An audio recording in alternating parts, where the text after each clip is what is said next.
Good afternoon from Dubai, Ramadan Kareem, and a very warm welcome from the Mohammed bin Rashid Al Maktoum Knowledge Foundation and the United Nations Development Programme in this very first No Talk of 2025, where we will break barriers, challenge assumptions, and most importantly, we will try to spark fresh conversations.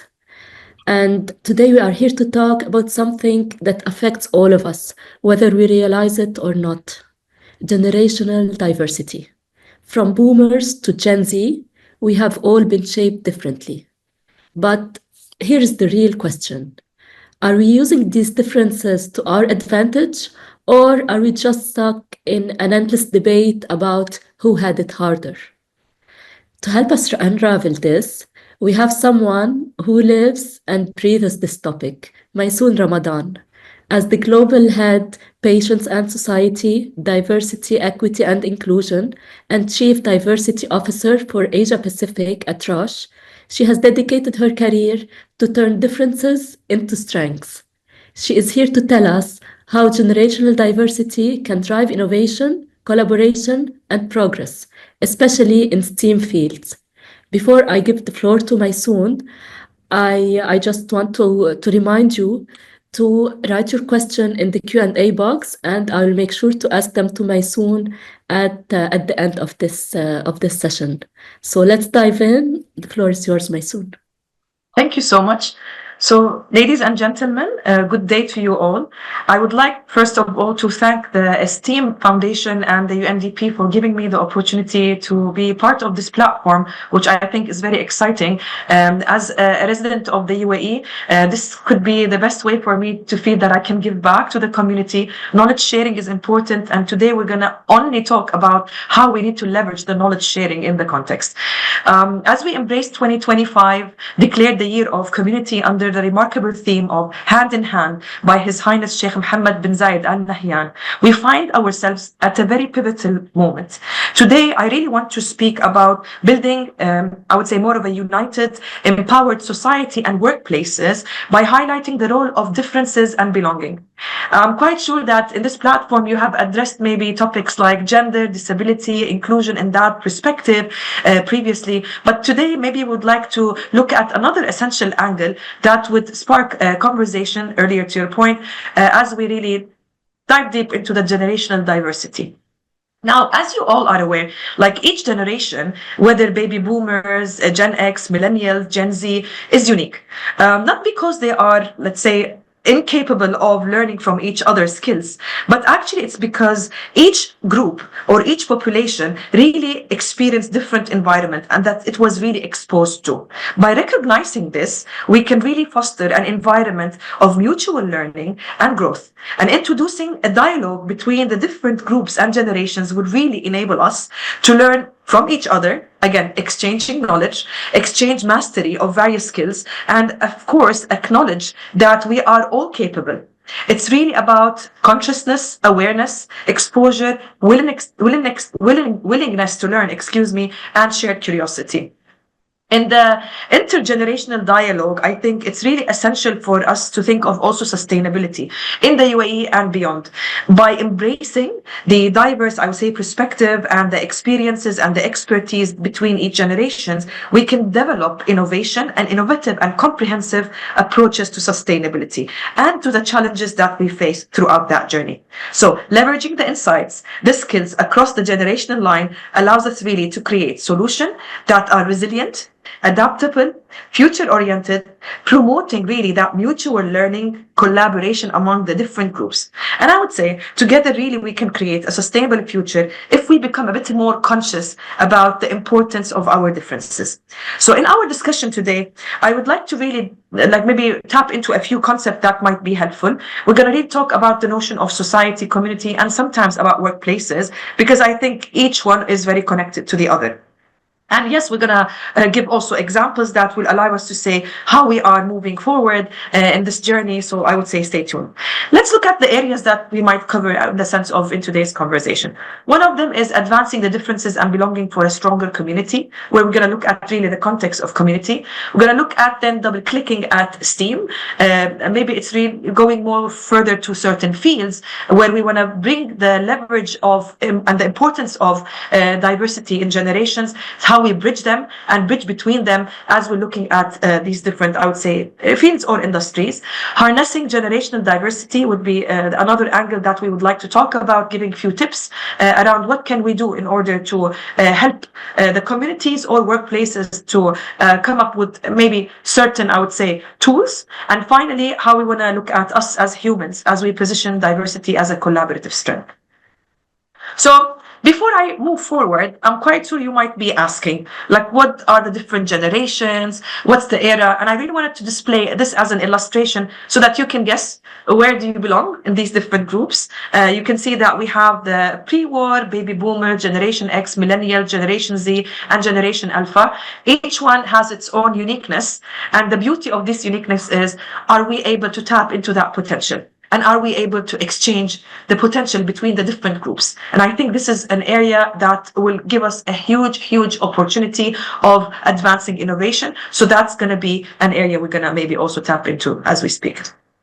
Let's look at the UAE. At the end, we're part of this beautiful, I would say, country. I call it home, like many others maybe here on the call. And it's really important to see how diverse the population is. We really have from alpha up to baby boomers and silent. These are the different, I would say, groups that are integrated. They're living together. They're contributing together. And for us to have this conscious knowledge about what can we do more in order to bring that togetherness and the belonging and the giving is going to be an area that would definitely benefit and impact the UAE as a population and anyone or any, I would say, other population that we are going to be able to apply this to. I would like maybe to start by thinking of the differences and belonging for a stronger community.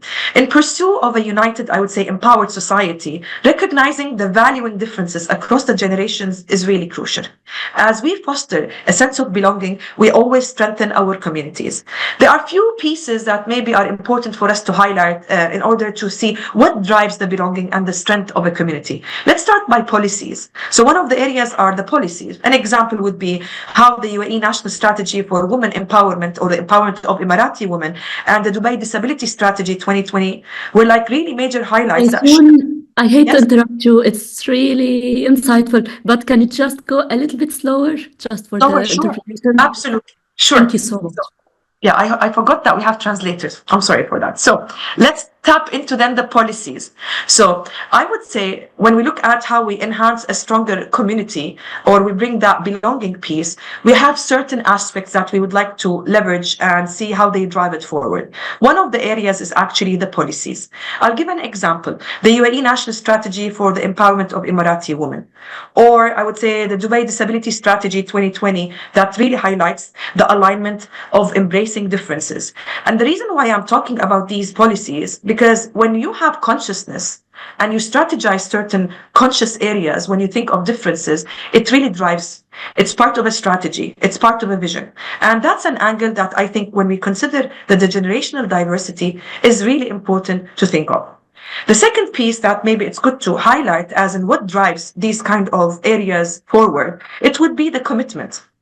And I would say supporting differences and belonging among all generations harnesses the diverse talents and promotes really innovation. The government initiatives, such as the Year of Tolerance, for example, and when you declare certain pieces technically, it shows the commitment of leadership and it shows that what is the expectation from the community to mirror that and showcase that the commitment and that ownership and being again conscious would help us drive everything related to leveraging the generational diversity forward. And when we think of the community at large, it's really important maybe to call out the platforms. So what do we offer after having a policy? Looking at commitment is really offering platforms as simple as looking at intergenerational community initiatives that are like related to wellness. The Dubai Marathon, for example, and the Sheikh Hamdan Initiative for Community Happiness demonstrates our commitment to wellness in the context of unity. So when we think of community projects as such, where I think we are trying to bring the togetherness and the unity, and I have here on the screen the images of my two kids, having them be part of, I would say, a certain goal, which is I want to be in a better, I would say, health or wellness situation. And let's have an initiative like a marathon that brings different groups all together, having a clear target and goal, but they all are so committed and so passionate and they're so engaged because it actually makes them feel that they belong to that particular cause. So for us, the collaboration and bringing the community through platforms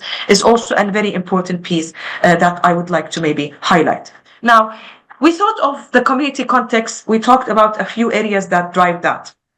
Let's take a double click on a certain field or certain fields where the aspect of generation diversity is extremely important. So if we think of bridging the different perspectives and thinking of a greater impact, I think STEAM opportunities is very, I would say, a valuable space for us to tap into. You might wonder what STEAM means. You might be aware of STEM. So science, technology, engineering, and mathematics has been always the way we look at STEM, but we have added the A, which is arts. And the reason why I'm calling that one out is because arts has been a very important perspective in the different domains. You can't create an AI or a digital, I would say, solution without thinking of the design. So the arts has been really very much at the core of the connection between all these different fields. Hence, we are really talking about it in the context of STEAM.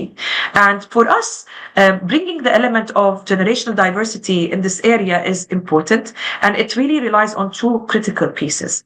One is the early exposure. And here we're really talking about how, as early as possible, are we able to integrate strategies, thoughts, or how early people are getting the chance to get involved. When I say early, I really mean early stage. The second, I would say, element that I would like to call out as we think of this topic is the differences and how important it is as we think of innovation and sustainability. Now, in STEAM fields, the cross-generation collaboration is really important and crucial. Blending the diverse thoughts, the processes, the experiences, it really leads to groundbreaking advancements. And let's not underestimate that thinking of these aspects in health domains, for example, when are you creating life-saving innovations that can transform the lives of people or the patients, or informative, like transforming developments that can really, I would say, become like breakthroughs in various industries, be it in digital, be it in aerospace engineering, and. So for us, really considering the cross-generational collaboration and what we get from each group is very important. Diverse teams really have a very stronger approach to problem solving and looking at it from multiple angles. They really also enhance the quality of solutions. And the collaborative method of thinking really is rooted from the mutual respect and the open communication that really moves away from the like-minded approaches, and it really brings that blended thinking. And when we think of multi-generational, I would say diverse generational perspective, these aspects really matter. Let's look at the aspect also of leveraging ideas, like how are we able to unlock the potential of bringing the different groups together? What are the tools that we can consider when we think of workplaces, where these are the, I would say, the different industries that we are basically talking about? Let's leverage the ideas of internships. Like, it's a clear way for us to really look at what can we learn from each other, or the collaborative projects between schools, universities, workplaces, organizations, NGOs, really making sure that we come up with a framework that allows and enables different population of age groups to come together in order either to solve a problem or to innovate or think together, right?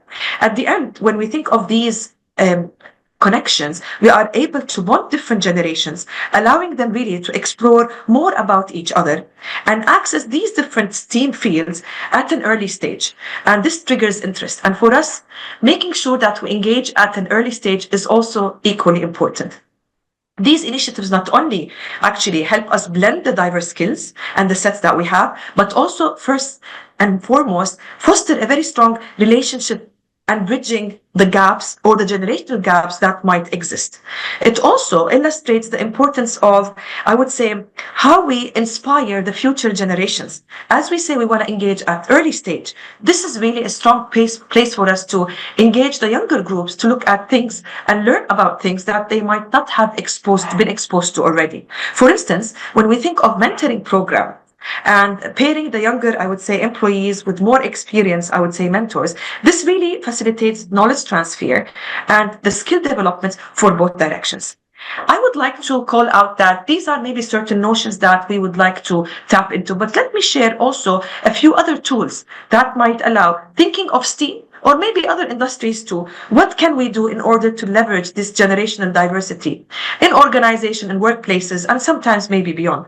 First, the cross-generational teams. When you are forming teams, are you conscious about that aspect of inclusion and diversity and differences? How can we bring really different groups of age groups to encourage them to really exchange, as we said, these ideas as they solve problems or approach any innovation or think together?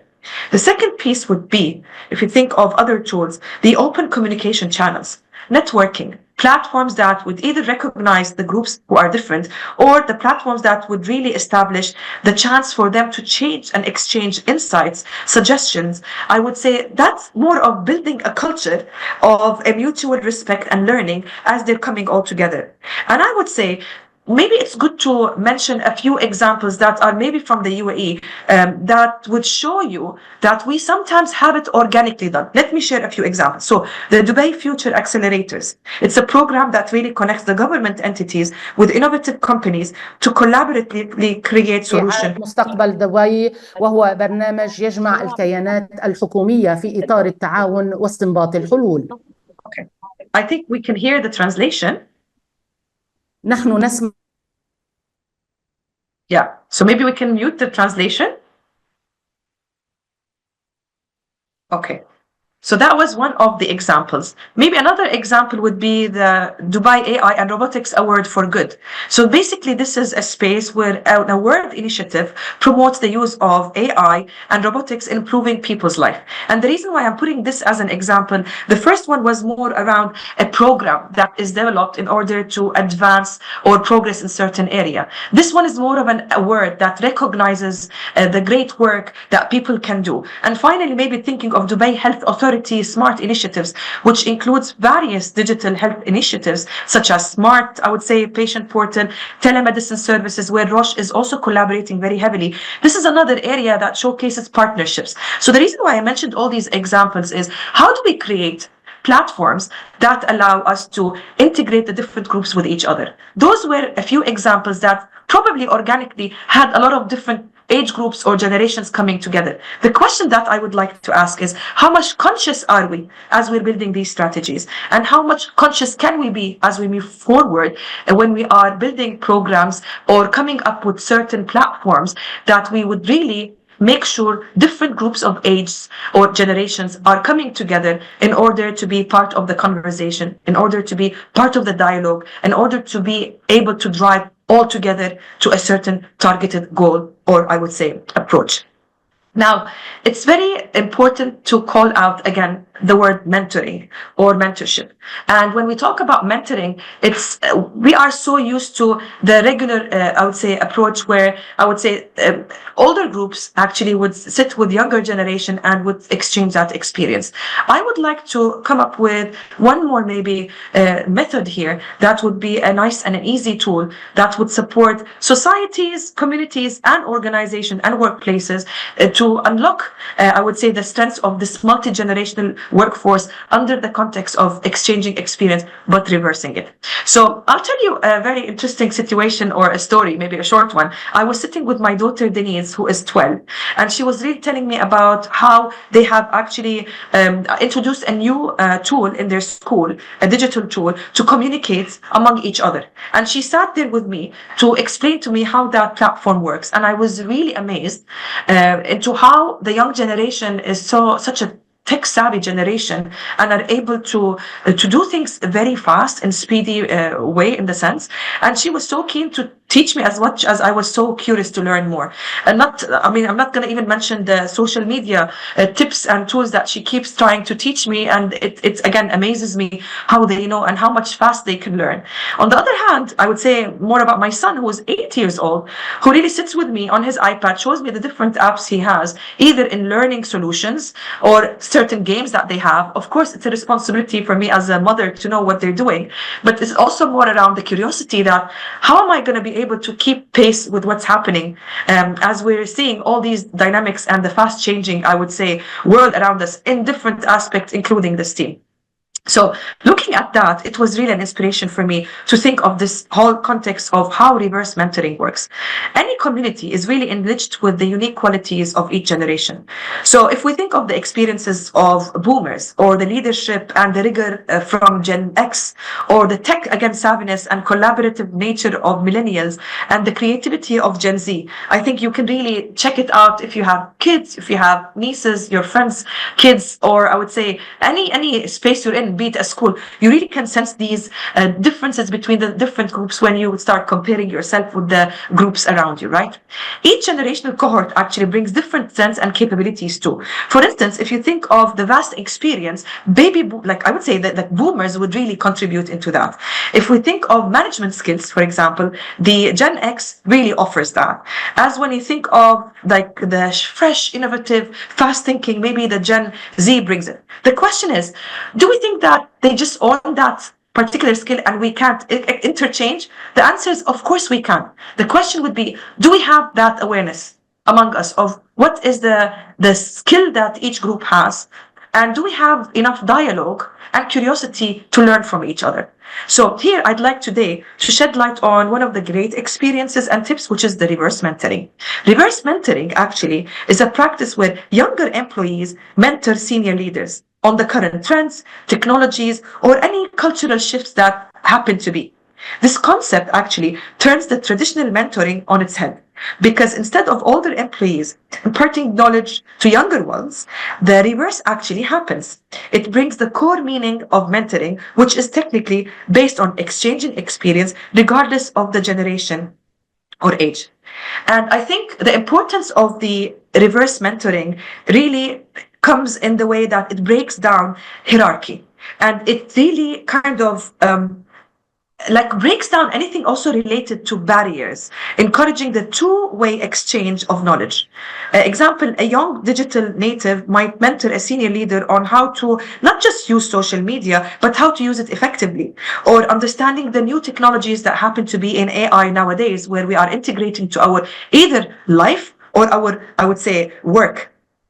And I think as we look at the other way around, still the older generation pass down invaluable wisdom and leadership experience that is much needed. And they really come from a place that they have tried these experiences and they have true problem solving and very strong strategies attached to that. So imagine having inside one room, like one person who's teaching more about the digital savviness and what's going on in that AI world, while you have another wiser, I would say, generation that would talk more about strategies and how we actually embed all these together and actually attach them to each other.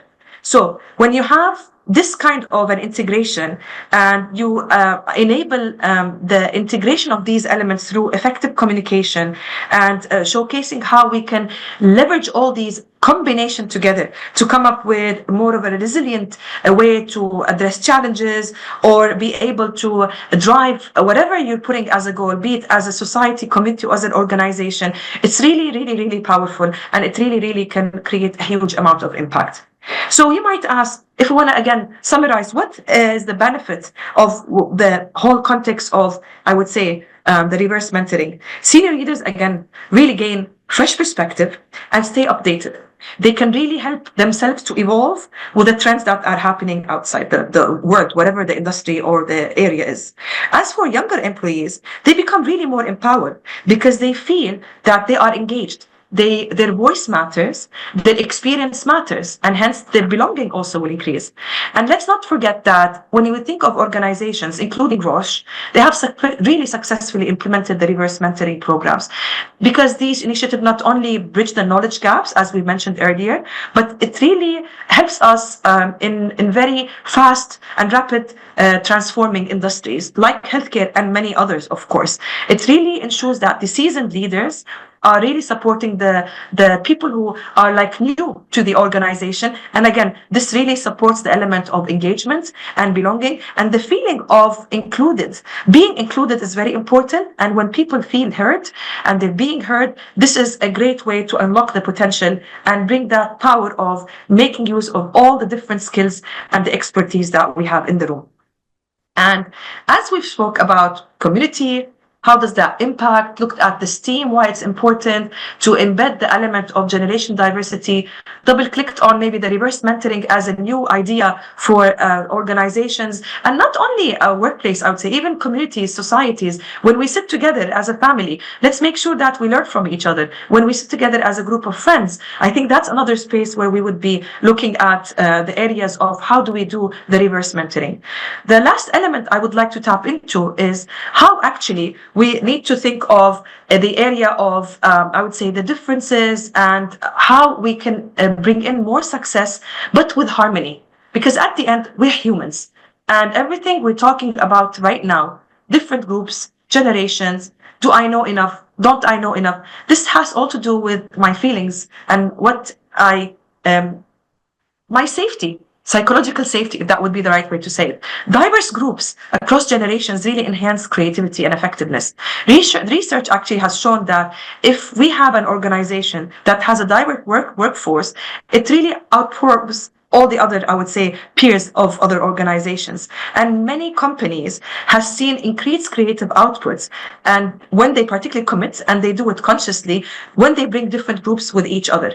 We've tapped into different topics like gender, the disabilities. I would say this is another area that should be consciously looked into because it really drives very strong impact, as we mentioned earlier. I would like to really talk about us now, as I mentioned, as humans. We all have fears, and these fears can really manifest differently across the different generations. So older generations might fear being left behind by the rapid technological advancement, right?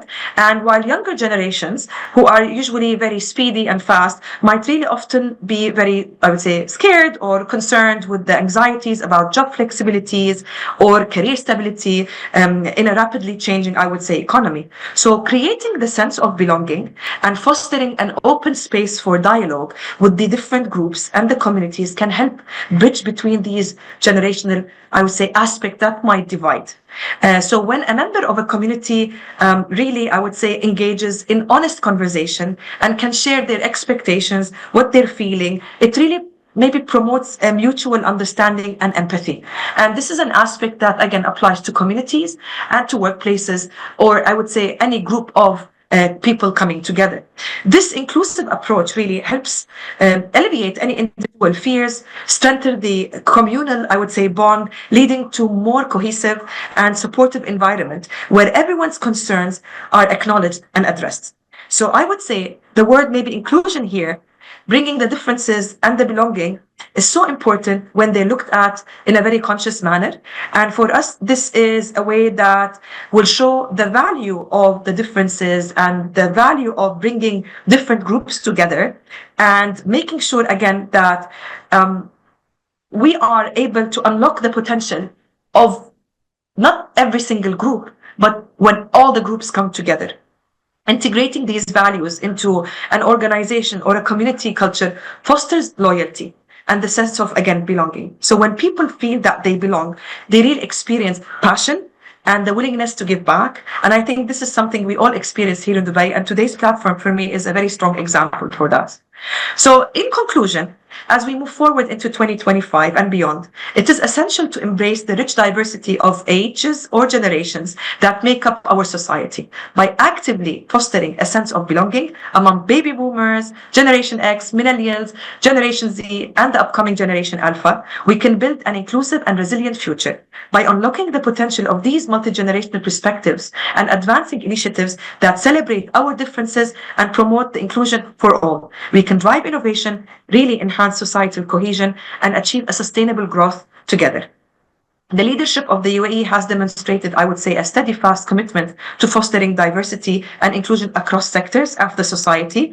So we call this out as an invitation to our communities and workplaces to build on that foundation and also commit to these principles. By doing so, we will create an environment where every generation is valued, empowered to contribute. So let's unite all together, regardless of our age, to make sure that we make this happen.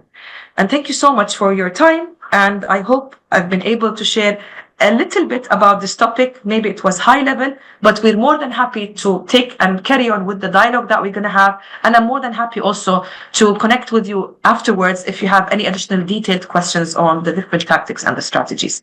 Thank you so much. Thank you so much, Maysoun. This has been an insightful presentation, and thank you so much for your expertise.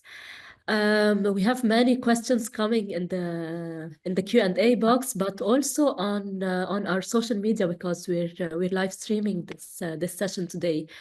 So I'll start with the questions. You ready, Maysoun? Okay. The first one: in what contexts we can apply the interactions between generations? Some applications as examples, if you don't mind. Sure. I think we've shared during the presentation maybe a simple context of a family conversation. Let me start with that before I moved into anyway workplace discussion. In a family context, I think nowadays learning from each other is essential for parenting. And I think I'm a live example for that with what I've mentioned around Denise and Zach, my kids. When we sit together and they talk about things that they spend their time on, I feel sometimes so curious or sometimes even scared because I don't know enough. So what are you talking about? It could be an app. It could be, I don't know, a digital tool. Those are pieces which I feel would bring a strong example of how much I would like to learn from younger generation. But on the other hand, I think there's a role I play as a parent to teach, for example, Denise, as she is growing older, a few elements on what she needs to be aware of in school. Communication skills, how I would wish her to have strength in that space when she's with her peers or she's with her, I would say, classmates, with her teachers. She's part of certain, I would say, leadership communities in her school, how she needs to show up there. I think those are areas I would teach her, not just as a mother, but as someone who comes from a generation that's experienced in that space. So that's one angle I would maybe like to put forward. The second quick one would be really thinking of a workplace. And for me, the area of how do we apply the different age groups and integrate them in a particular project is critical. I don't think that we would be able to generate life-saving medicines and diagnostic tools if we have like-minded people in the same room. So if I'm able to bring the tech savvy and the stronger strategist, visionary person who happen to come maybe from different age groups, bring them together and have them learn from each other, but contribute to that, I would say, project or that deliverable, I'm quite sure that the impact would be much more stronger than if we have similar, or if we don't have differences. Maybe that would be the right way to close it. Amazing. And thank you, Maysoun, also for sharing these personal experiences with your kids. What challenges exist in promoting diversity within STEAM education and careers? Good question. I think a few things that I would share here. One of them would be how much are we encouraging the younger generation to think of STEAM fields, the diverse STEAM fields, right? Because as you can see and you can imagine, we have a lot of groups who are very engaged into topics like AI and digital, which is extremely fundamental and important. But the question would be, what about the other areas? Mathematics, for example, right? The science. I mean, technology has been already a big trend nowadays and recently, not only nowadays. So for me, maybe it's not a challenge, it's more of a call out. Can we all make sure that we raise awareness more around the different fields of STEAM and find ways to actually engage the younger generations to think about that? And here comes again the role we can play with the generational diversity and the mentoring piece, or the collaborative partnership programs that we can do between different communities, work groups, NGOs, I would say, and universities and schools. And that's something we do a lot at Roche. We actually make sure that we approach schools and we look at girls, young girls and boys, and try to show them what happens in the world of diagnostics. How do we diagnose diseases? What happens behind that closed door when you go give your sample? Nobody sees these huge devices, chemicals, and technologies that are embedded. So for us, we try to encourage them to know how much it is behind all these different fields and industries. That would make them get more curious, get more interested, to be then part of the groups that would follow and engage and be part of that diagnostics maybe industry in the future. So for me, it's all around how do you tap into currently in order to prepare them for a future. A Microsoft study revealed that Gen Z has an 8-second attention span compared to millennials at 12 seconds and boomers at 20 plus seconds. Do you think this is a problem in the workplace, or is it an advantage in high-speed decision making? Yeah, I won't say yes or no. I think we need to leverage every skill as a unique skill. And I think that each group can learn from each other. I am convinced that if I sit with another group that has a different speed of span of thinking or solving solutions, and I get the curiosity to learn that, I will be able to achieve that. As it is right now with the current situation you shared, I feel that, again, we really need to leverage. That's why if you're in a workplace, let's not see it as a challenge. Let's look at it as it's a uniqueness. What am I going to do to leverage this uniqueness and make it serve any goal that we want to achieve? Example, create an innovative solution. How can I bring someone who is from this group and that group? Because both will bring different perspectives. So that would be the way I see it, to be honest. Thank you. Now, a question into the future. With the rise of remote and hybrid work, how do you see generational diversity evolving in the workplace in the next 5 to 10 years?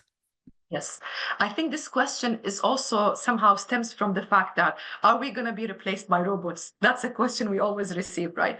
And again, honestly speaking, let's put it this way. Any successful strategy which has clear goals depends on bringing and leveraging the benefits of humans and technology. In my own view, I don't think humans can be fully replaced by technology. And I don't think a technology will be fully replaced, I would say, by humans. It will never be this or that. You'd find most of my answers going to always tend towards saying, let's make the benefit of both, because that's the whole context of the differences and the belonging and the diversity and the inclusion. And that's how we can drive better. I can rely on a robot for everything, for sure. But at the end, can you convince me that this robot doesn't function by a human programming it? For example, that's just the simplest, I would say, example. Yes, indeed, we need to leverage the impact and the benefit of technology and AI and others. But at the end, we also need to acknowledge that there is a human element, human emotions, the empathy that nothing can really replace. That would be, I would say, the way of seeing it under, again, the context of inclusion and differences and belonging. I totally agree. Now, according to the World Economic Forum, by 2034, 80% of the workforce in advanced economies will comprise millennials, Gen Z, and also the first gen alphas that will like to become adults. If you could predict one major shift that will define how all generations work together in this next decade, what would it be? I think the shift would be the trend of being more curious to learn. I think we need to trigger a mindset of curiosity and openness to learning that will be very much kind of required in the future. Because if you're not interested and you don't have the curiosity, I don't think you will be able to to integrate. You might feel a bit kind of left out. And that's when the whole piece of psychological safety comes in. Do I belong? Am I going to be able to do it? Well, if you bring in that open mind of having the first, the intention to learn, the curiosity to, I would say, ask the right questions, and also to be very transparent, to make sure that you really believe in yourself, regardless of your age group, because you can. Even if you're a different group or an older generation, you can. All what you need is to believe in yourself and that you can learn actually by putting forward the right questions and having that openness to sit and I would say have a dialogue with different groups as well. So let's talk about this piece as well. A lot of people also build it towards trust. We need to trust each other as different groups and generations. If I don't trust a younger generation and they don't trust me, we're never going to be able to work together, neither as a community nor in a workplace. So for me, that's another element on top of the open-mindedness to learn. It's really to be open to trust things that we don't know from other groups so that we can actually get that learning. Those would be the shifts I think we would end up experiencing. But by the way, it's not only for the older generation. It also applies to the younger generation. We need the same mindset with the younger generation because no matter how much we shift, the younger generation still needs to have a lot of learning around wisdom, vision, strategies, things that they might not be exposed to. So I feel that what I shared earlier applies to older maybe generation, but on younger too. Fantastic.